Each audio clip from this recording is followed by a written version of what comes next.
Bleak House by Charles Dickens. Chapter 21. The Smallweed Family. In a rather ill-favoured and ill-savoured neighbourhood, though one of its rising grounds bears the name of Mount Pleasant, the elfin Smallweed, christened Bartholomew, and known on the domestic hearth as Bart, passes that limited portion of his time on which the office and its contingencies have no claim. He dwells in a little narrow street, always solitary, shady, and sad, closely bricked in on all sides like a tomb, but where there yet lingers the stump of an old forest tree, whose flavour is about as fresh and natural as the Smallweed smack of youth. There has been only one child in the Smallweed family for several generations. Little old men and women there have been, but no child, until Mr. Smallweed's grandmother, now living, became weak in her intellect and fell, for the first time, into a childish state. With such infantine graces as a total want of observation, memory, understanding, and interest, and an eternal disposition to fall asleep over the fire and into it, Mr. Smallweed's grandmother has undoubtedly brightened the family. Mr. Smallweed's grandfather is likewise of the party. He is in a helpless condition as to his lower, and nearly so as to his upper, limbs, but his mind is unimpaired. It holds, as well as it ever held, the first 4 rules of arithmetic and a certain small collection of the hardest facts. In respect of ideality, reverence, wonder, and other such phrenological attributes, it is no worse off than it used to be. Everything that Mr. Smallweed's grandfather ever put away in his mind was a grub at first, and is a grub at last. In all his life he has never bred a single butterfly. The father of this pleasant grandfather of the neighbourhood of Mount Pleasant was a horny-skinned, 2-legged, money-getting species of spider, who spun webs to catch unwary flies and retired into holes until they were entrapped. The name of this old pagan's god was compound interest. He lived for it, married it, died of it. Meeting with a heavy loss in an honest little enterprise in which all the loss was intended to have been on the other side, he broke something necessary to his existence, therefore it couldn't have been his heart, and made an end of his career. As his character was not good, and he had been bred at a charity school in a complete course, according to question and answer of those ancient people the Amorites and Hittites, he was frequently quoted as an example of the failure of education. His spirit shone through his son, to whom he had always preached of going out early in life and whom he had made a clerk in a sharp scrivener's office at 12 years old. There the young gentleman improved his mind, which was of a lean and anxious character, and developing the family gifts, gradually elevated himself into the discounting profession. Going out early in life and marrying late, as his father had done before him, he too begat a lean and anxious-minded son, who in his turn, going out early in life and marrying late, became the father of Bartholomew and Judith Smallweed, twins. During the whole time consumed in the slow growth of this family tree, the house of Smallweed, always early to go out and late to marry, has strengthened itself in its practical character, has discarded all amusements, discountenanced all story-books, fairy tales, fictions, and fables, and banished all levities whatsoever. Hence the gratifying fact that it has had no child born to it, and that the complete little men and women whom it has produced have been observed to bear a likeness to old monkeys, with something depressing on their minds. At the present time, in the dark little parlour certain feet below the level of the street, a grim, hard, uncouth parlour, only ornamented with the coarsest of baize table-covers and the hardest of sheet-iron tea-trays, and offering in its decorative character no bad allegorical representation of Grandfather Smallweed's mind. Seated in 2 black horsehair porter's chairs, one on each side of the fireplace, the superannuated Mr. and Mrs. Smallweed while away the rosy hours. On the stove are a couple of trivets for the pots and kettles which it is Grandfather Smallweed's usual occupation to watch, and projecting from the chimney-piece between them is a sort of brass gallows for roasting, which he also superintends when it is in action. Under the venerable Mr. Smallweed's seat, and guarded by his spindle legs, is a drawer in his chair, reported to contain property to a fabulous amount. Beside him is a spare cushion with which he is always provided, in order that he may have something to throw at the venerable partner of his respected age whenever she makes an allusion to money, a subject on which he is particularly sensitive. "And where's Bart?" Grandfather Smallweed inquires of Judy, Bart's twin sister. "He ain't come in yet," says Judy. "It's his tea time, isn't it?" No. "How much do you mean to say it wants, then?" 10 minutes. Hey? 10 minutes. Loud on the part of Judy. "Oh," says Grandfather Smallweed. 10 minutes." Grandmother Smallweed, who has been mumbling and shaking her head at the trivets, hearing figures mentioned, connects them with money, and screeches like a horrible old parrot without any plumage. 10 £10 notes." Grandfather Smallweed immediately throws the cushion at her.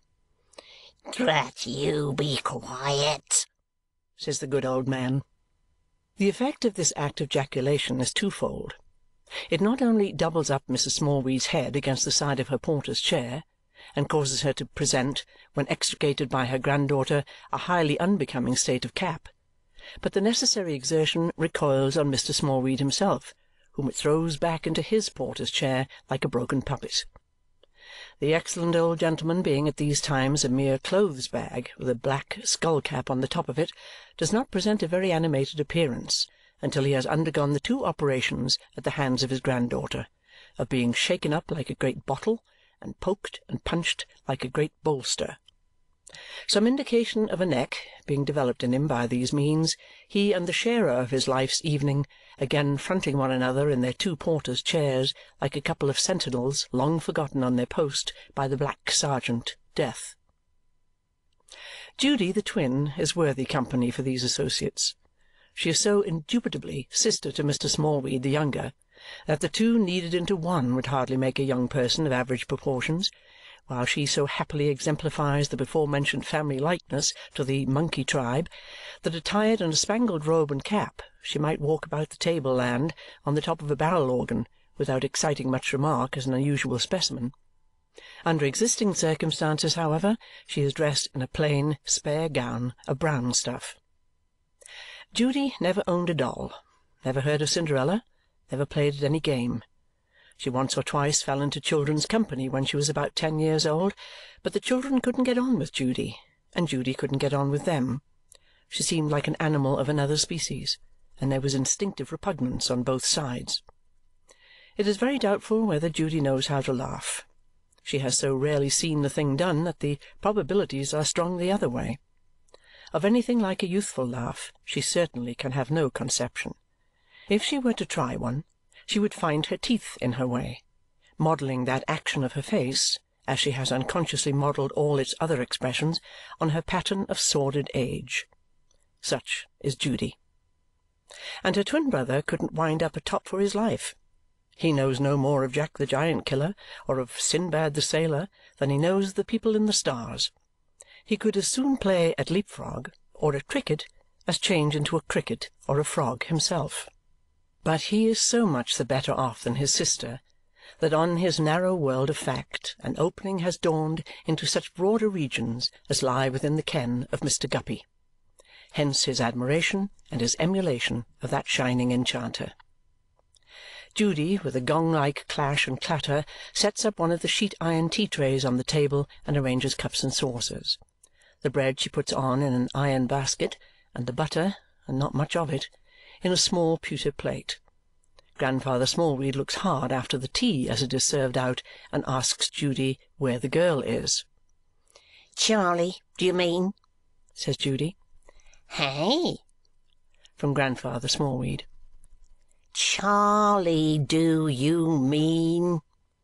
This touches a spring in Grandmother Smallweed, who, chuckling as usual at the trivets, cries, "Over the water, Charley, over the water, Charley, over the water to Charley, Charley, over the water to Charley," and becomes quite energetic about it.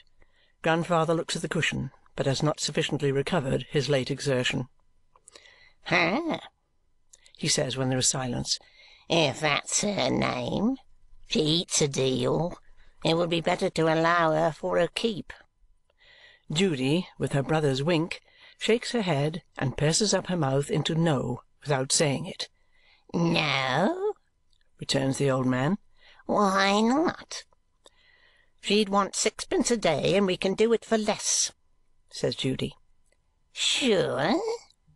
Judy answers with a nod of deepest meaning, and calls, as she scrapes the butter on the loaf with every precaution against waste, and cuts it into slices. "You, Charlie, where are you?" Timidly obedient to the summons, a little girl in a rough apron and a large bonnet, with her hands covered with soap and water and a scrubbing brush in one of them, appears and curtsies. "What work are you about now?"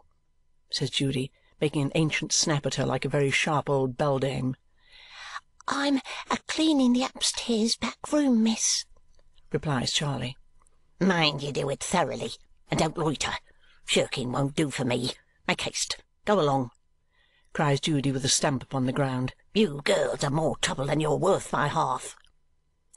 On this severe matron, as she returns to her task of scraping the butter and cutting the bread, falls the shadow of her brother, looking in at the window, for whom, knife and loaf in hand, she opens the street door.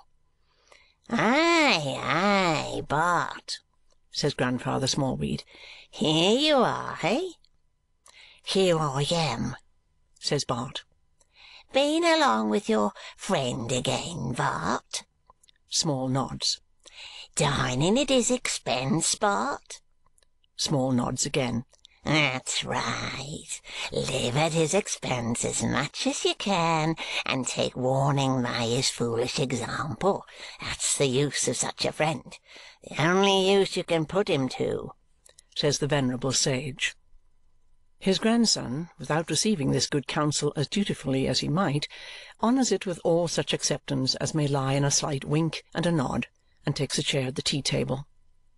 The four old faces then hover over teacups like a company of ghastly cherubim, Mrs. Smallweed perpetually twitching her head and chattering at the trivets, and Mr. Smallweed requiring to be repeatedly shaken up like a large black draught.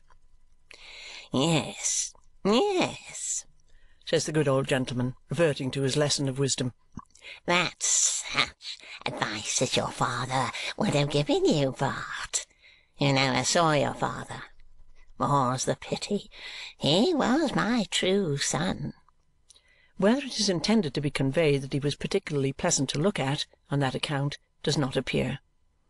"He was my true son," repeats the old gentleman, folding his bread and butter on his knee.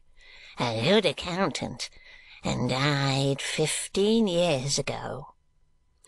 Mrs. Smallweed, following her usual instinct, breaks out with, £1,500, £1,500 in a black box, £1,500 locked up, £1,500 put away and hid. Her worthy husband, setting aside his bread and butter, immediately discharges the cushion at her, crushes her against the side of her chair, and falls back in his own, overpowered. His appearance, after visiting Mrs. Smallweed with one of these admonitions, is particularly impressive and not wholly prepossessing.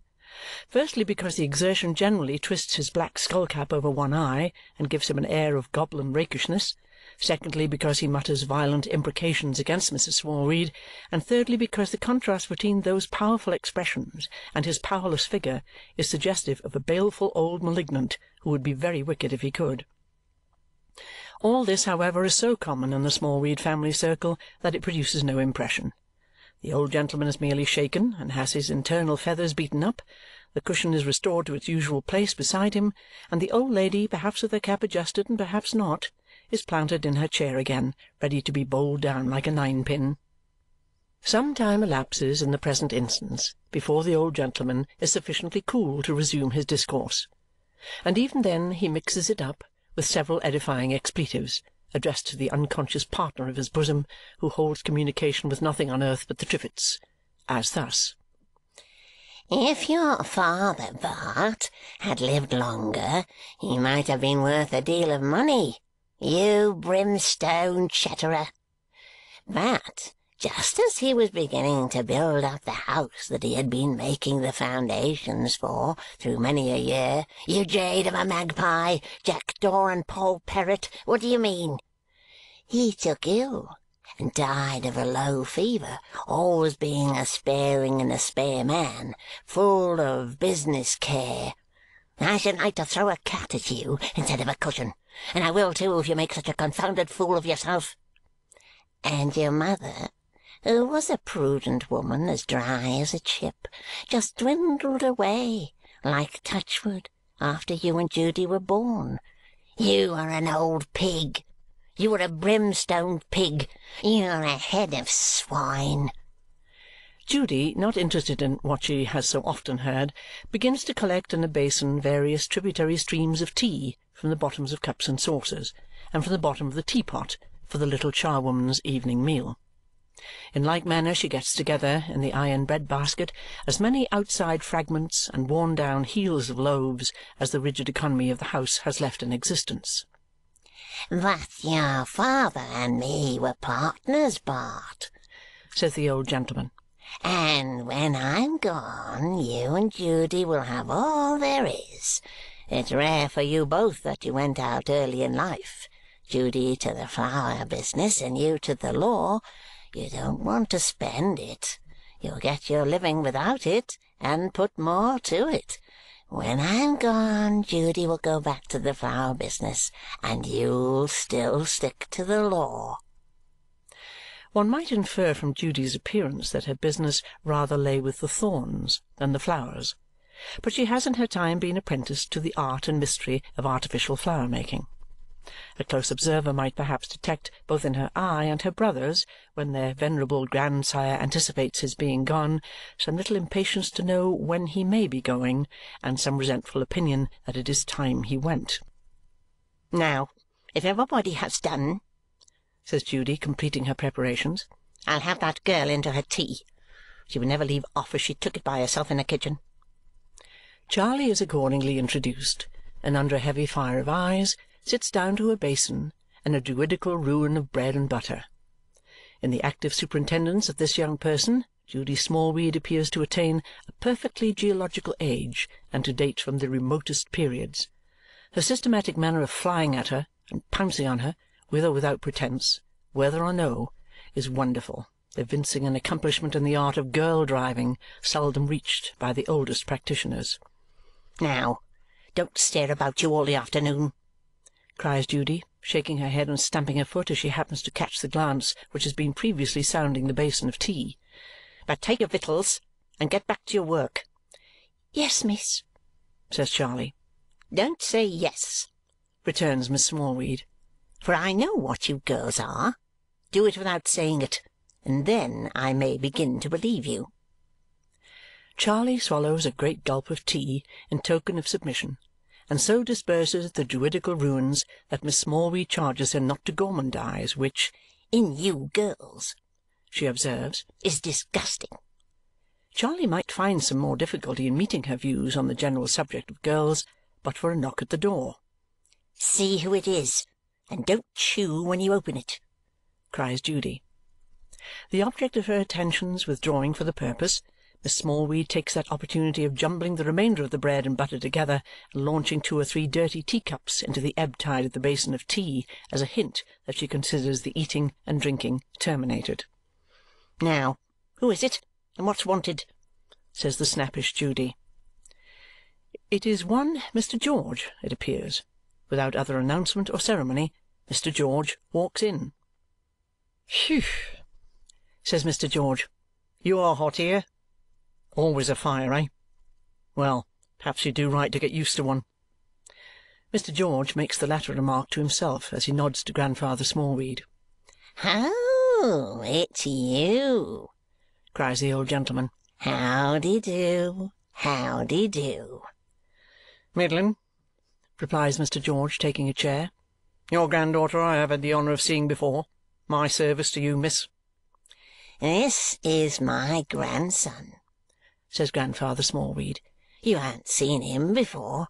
He is in the law, and not much at home." "My service to him, too. He is like his sister. He is very like his sister. He is devilish like his sister," says Mr. George, laying a great and not altogether complimentary stress on his last adjective. "And how does the world use you, Mr. George?" Grandfather Smallweed inquires, slowly rubbing his legs. "Pretty much as usual, like a football." He is a swarthy brown man of 50, well-made and good-looking, with crisp dark hair, bright eyes, and a broad chest. His sinewy and powerful hands, as sunburnt as his face, have evidently been used to a pretty rough life. What is curious about him is that he sits forward on his chair as if he were, from long habit, allowing space for some dress or accoutrements that he has altogether laid aside. His step, too, is measured and heavy, and would go well with a weighty clash and jingle of spurs. He is close-shaved now, but his mouth is set as if his upper lip had been for years familiar with a great moustache, and his manner of occasionally laying the open palm of his broad brown hand upon it is to the same effect. Altogether, one might guess Mr. George to have been a trooper once upon a time. A special contrast Mr. George makes to the Smallweed family. Trooper was never yet billeted upon a household more unlike him. It is a broadsword to an oyster-knife.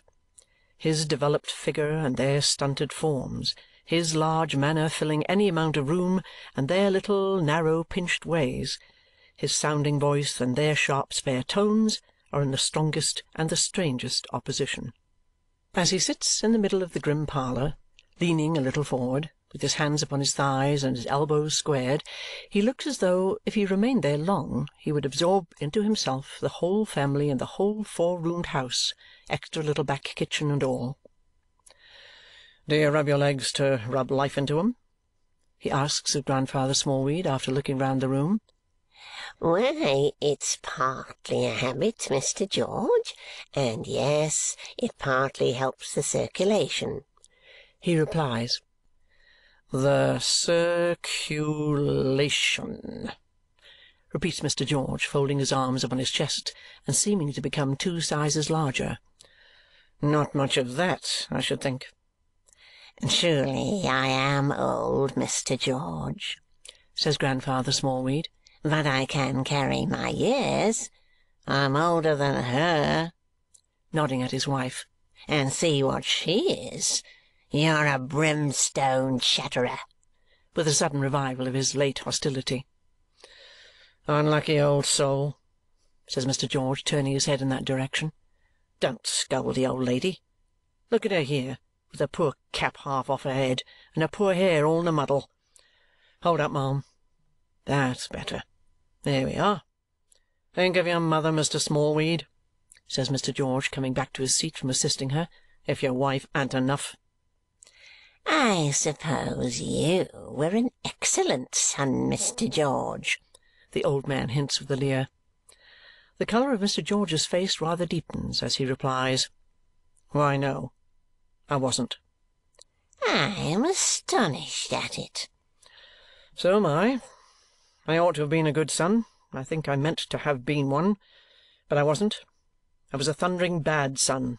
That's the long and the short of it, and never was a credit to anybody." "Surprising!" cries the old man.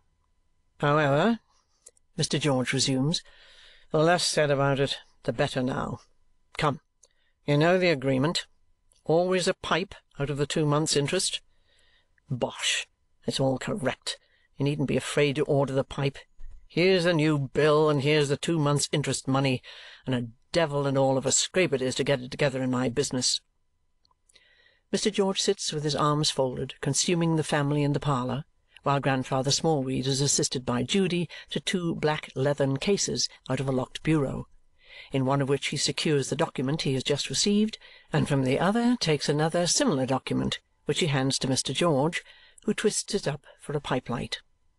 As the old man inspects, through his glasses, every upstroke and downstroke of both documents before he releases them from their leathern prison, and as he counts the money 3 times over and requires Judy to say every word she utters at least twice, and is as tremulously slow of speech and action as it is possible to be, this business is a long time in progress.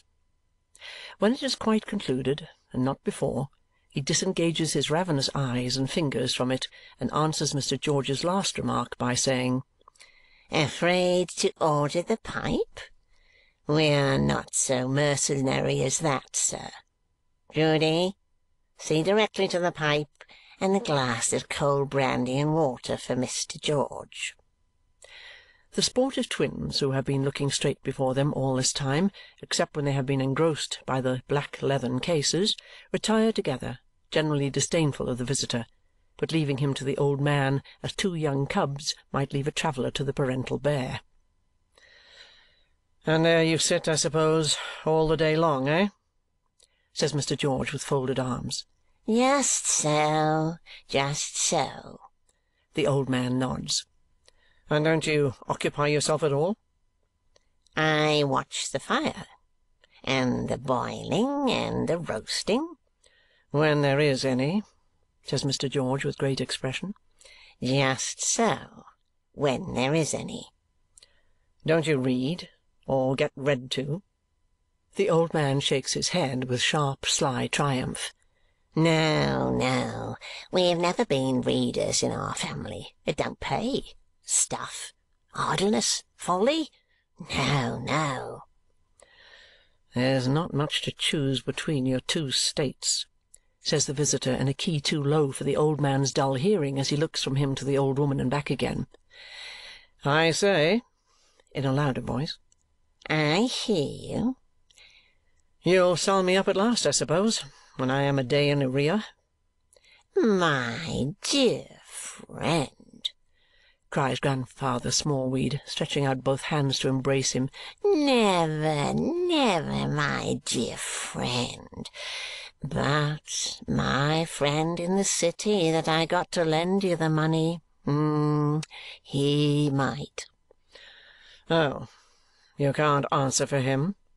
says Mr. George, finishing the inquiry in his lower key with the words, "You lying old rascal." "My dear friend, he is not to be depended on. I wouldn't trust him. He will have his bond, my dear friend." "Devil doubt him," says Mr. George. Charley appearing with a tray, on which are the pipe, a small paper of tobacco, and the brandy and water, he asks her, "How do you come here? You haven't got the family face." "I goes out to work, sir," returns Charley. The trooper, if trooper he be or have been, takes her bonnet off with a light touch for so strong a hand and pats her on the head. "You give the house almost a wholesome look. It wants a bit of youth as much as it wants fresh air." Then he dismisses her, lights his pipe, and drinks to Mr. Smallweed's friend in the city, the one solitary flight of that esteemed old gentleman's imagination. "So you think he might be hard upon me, eh?" "I think he might. I am afraid he would. I have known him do it," says Grandfather Smallweed incautiously. 20 times. Incautiously, because his stricken better-half, who has been dozing over the fire for some time, is instantly aroused and jabbers, £20,000, 20 £20 notes in a money box, 20 guineas, 20 million, 20%, 20. and is then cut short by the flying cushion, which the visitor, to whom this singular experiment appears to be a novelty, snatches from her face as it crushes her in the usual manner. "You're a brimstone idiot. You're a scorpion, a brimstone scorpion. You're a sweltering toad. You're a chattering, clattering broomstick witch that ought to be burnt," gasps the old man, prostrate in his chair. "My dear friend, will you shake me up a little?" Mr. George, who has been looking first at one of them and then at the other, as if he were demented, takes his venerable acquaintance by the throat on receiving this request, and dragging him upright in his chair as easily as if he were a doll, appears in two minds whether or no to shake all future power of cushioning out of him and shake him into his grave. Resisting the temptation, but agitating him violently enough to make his head roll like a harlequin's, He puts him smartly down in his chair again and adjusts his skull-cap with such a rub that the old man winks with both eyes for a minute afterwards. "Oh, Lord!" gasps Mr. Smallweed. "That'll do. Thank you, my dear friend. That'll do. Oh, dear me, I'm out of breath. Oh, Lord!" And Mr. Smallweed says it not without evident apprehensions of his dear friend, who still stands over him looming larger than ever. The alarming presence, however, gradually subsides into its chair and falls to smoking in long puffs, consoling itself with the philosophical reflection, "The name of your friend in the city begins with a D, comrade, and you're about right respecting the bond." "Did you speak, Mr. George?" inquires the old man. The trooper shakes his head, and leaning forward with his right elbow on his right knee, and his pipe supported in that hand, while his other hand, resting on his left leg, squares his left elbow into a martial manner, continues to smoke. Meanwhile he looks at Mr. Smallweed with grave attention, and now and then fans the cloud of smoke away, in order that he may see him the more clearly.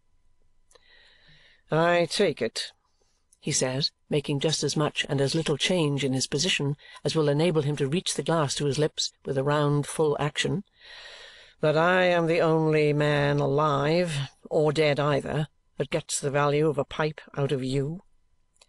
"Well," returns the old man, "it's true that I don't see company, Mr. George, and that I don't treat.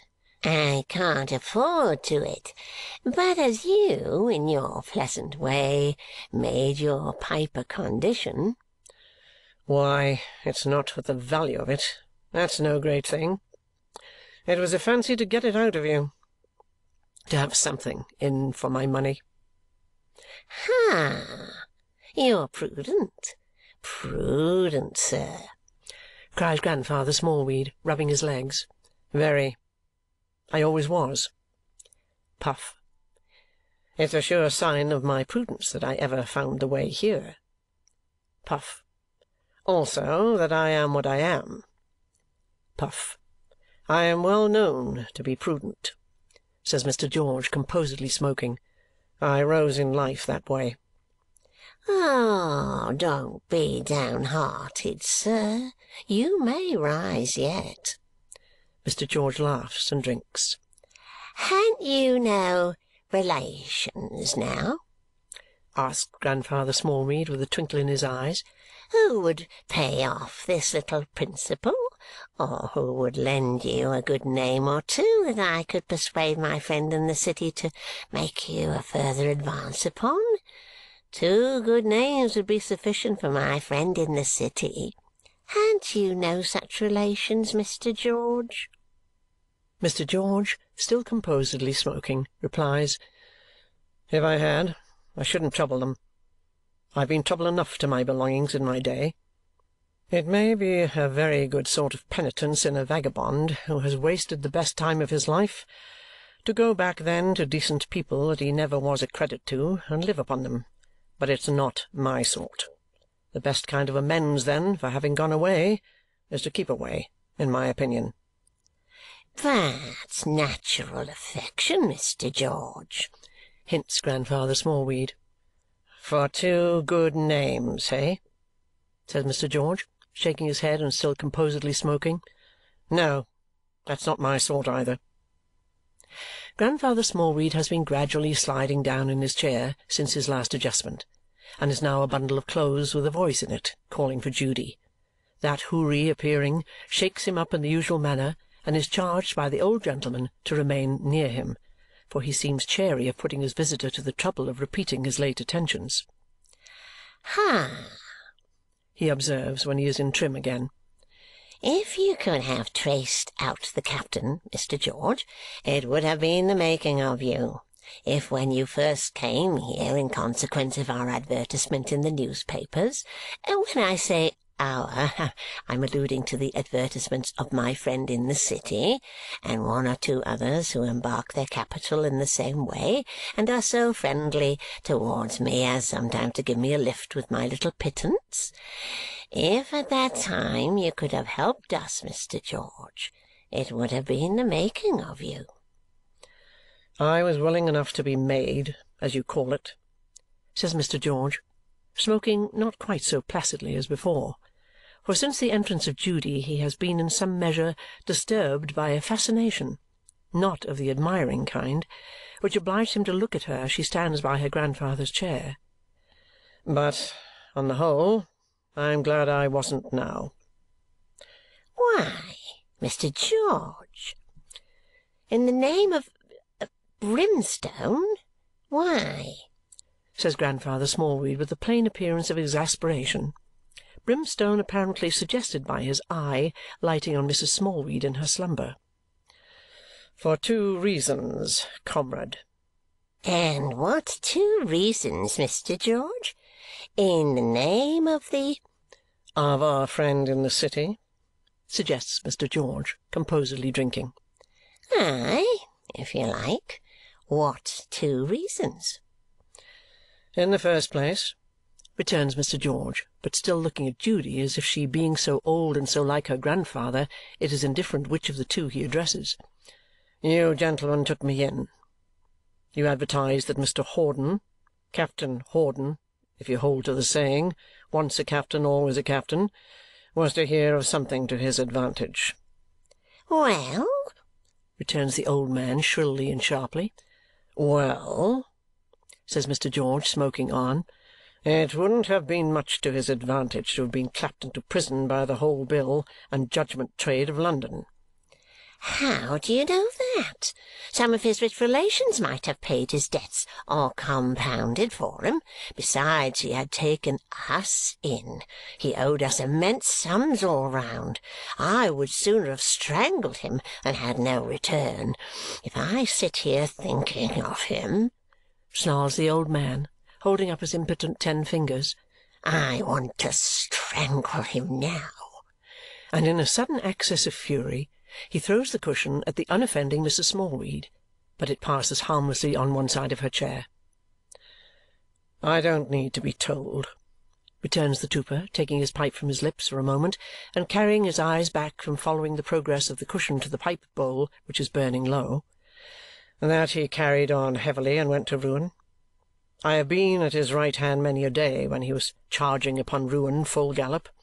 I was with him when he was sick and well, rich and poor. I laid this hand upon him after he had run through everything and broken down everything beneath him, when he held a pistol to his head." "I wish he had let it off," says the benevolent old man, "and blown his head into as many pieces as he owed pounds." "That would have been a smash indeed," returns the trooper coolly. "Anyway, he had been young, hopeful, and handsome in the days gone by, and I am glad I never found him when he was neither, to lead to a result so much to his advantage. That's reason number 1. "I hope number 2's as good," snarls the old man. "Why, no. It's more of a selfish reason. If I had found him, I must have gone to the other world to look. He was there." "How do you know he was there?" "He wasn't here." "How do you know he wasn't here?" "Don't lose your temper as well as your money," says Mr. George, calmly knocking the ashes out of his pipe. "He was drowned long before. I'm convinced of it. He went over a ship's side. Whether intentionally or accidentally, I don't know. Perhaps your friend in the city does.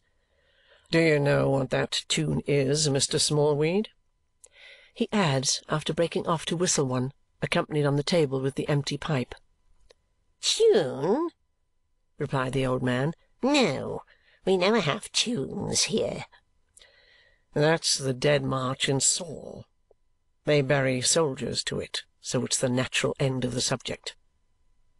Now, if your pretty granddaughter, excuse me, miss, will condescend to take care of this pipe for 2 months, we shall save the cost of one next time. Good evening, Mr. Smallweed." My dear friend. The old man gives him both his hands. So, you think your friend in the city will be hard upon me if I fall in a payment? Says the trooper, looking down upon him like a giant. My dear friend, I'm afraid he will, returns the old man, looking up at him like a pygmy. Mr. George laughs, and with a glance at Mr. Smallweed and a parting salutation to the scornful Judy, strides out of the parlour, clashing imaginary sabres and other metallic appurtenances as he goes. You're a damned rogue, says the old gentleman, making a hideous grimace at the door as he shuts it. But I'll lime you. You dog, I'll lime you. After this amiable remark, his spirit soars into those enchanting regions of reflection which its education and pursuits have opened to it, and again he and Mrs. Smallweed while away the rosy hours, two unrelieved sentinels, forgotten, as aforesaid, by the black sergeant. While the twain are faithful to their post, Mr. George strides through the streets with a massive kind of swagger and a grave enough face. It is 8 o'clock now, and the day is fast drawing in. He stops hard by Waterloo Bridge and reads a playbill, decides to go to Astley's Theatre. Being there, is much delighted with the horses and the feats of strength, looks at the weapons with a critical eye, disapproves of the combats as giving evidences of unskilful swordsmanship, but is touched home by the sentiments. In the last scene, when the Emperor of Tartary gets up into a cart and condescends to bless the united lovers by hovering over them with the Union Jack, his eyelashes are moistened with emotion. The theatre over, Mr. George comes across the water again and makes his way to that curious region lying about the Haymarket and Leicester Square, which is a centre of attraction to indifferent foreign hotels and indifferent foreigners, racket courts, fighting men, swordsmen, foot-guards, old china, gaming-houses, exhibitions, and a large medley of shabbiness and shrinking out of sight. Penetrating to the heart of this region, he arrives by a court and a long whitewashed passage at a great brick building composed of bare walls, floors, roof-rafters, and skylights, on the front of which, if it can be said to have any front, is painted George's Shooting Gallery, etc. Into George's Shooting Gallery, etc., he goes, and in it there are gaslights, partly turned off now, and two whitened targets for rifle shooting, and archery accommodation, and fencing appliances, and all necessaries for the British art of boxing. None of these sports or exercises being pursued in George's Shooting Gallery to-night, which is so devoid of company that a little grotesque man with a large head has it all to himself and lies asleep upon the floor. The little man is dressed something like a gunsmith, in a green baize apron and cap, and his face and hands are dirty with gunpowder and begrimed with the loading of guns. As he lies in the night before a glaring white target, the black upon him shines again. Not far off is the strong, rough, primitive table with a vice upon it at which he has been working. He is a little man, with a face all crushed together, who appears, from a certain blue and speckled appearance, that one of his cheeks presents to have been blown up, in the way of business, at some odd time or times. "Phil," says the trooper in a quiet voice. All right, cries Phil, scrambling to his feet. "Anything been doing?" Flat as ever, so much swipes, says Phil. 5 dozen rifle and a dozen pistol. As to aim, Phil gives a howl at the recollection. "Shut up shop, Phil." As Phil moves about to execute this order, it appears that he is lame, though able to move very quickly. On the speckled side of his face he has no eyebrow, and on the other side he has a bushy black one, which want of uniformity gives him a very singular and rather sinister appearance. Everything seems to have happened to his hands that could possibly take place, consistently with the retention of all the fingers, for they are notched and seamed and crumpled all over. He appears to be very strong, and lifts heavy benches about as if he had no idea what weight was. He has a curious way of limping round the gallery with his shoulder against the wall and tacking off at objects he wants to lay hold of instead of going straight to them, which has left a smear all round the 4 walls, conventionally called Phil's mark. This custodian of George's gallery in George's absence concludes his proceedings, when he has locked the great doors and turned out all the lights but one, which he leaves to glimmer, by dragging out from a wooden cabin in a corner 2 mattresses and bedding. These being drawn to opposite ends of the gallery, the trooper makes his own bed, and Phil makes his. "Phil," says the master, walking towards him without his coat and waistcoat, and looking more soldierly than ever in his braces. "You were found in a doorway, weren't you?" "Gutter," says Phil. "Watchman tumbled over me." "Then vagabondizing came natural to you from the beginning?" "As natural as possible," says Phil. "Good night." "Good night, governor." Phil cannot even go straight to bed, but finds it necessary to shoulder round 2 sides of the gallery and then tack off at his mattress. The trooper, after taking a turn or 2 in the rifle distance and looking up at the moon now shining through the skylights, strides to his own mattress by a shorter route and goes to bed too. Chapter 21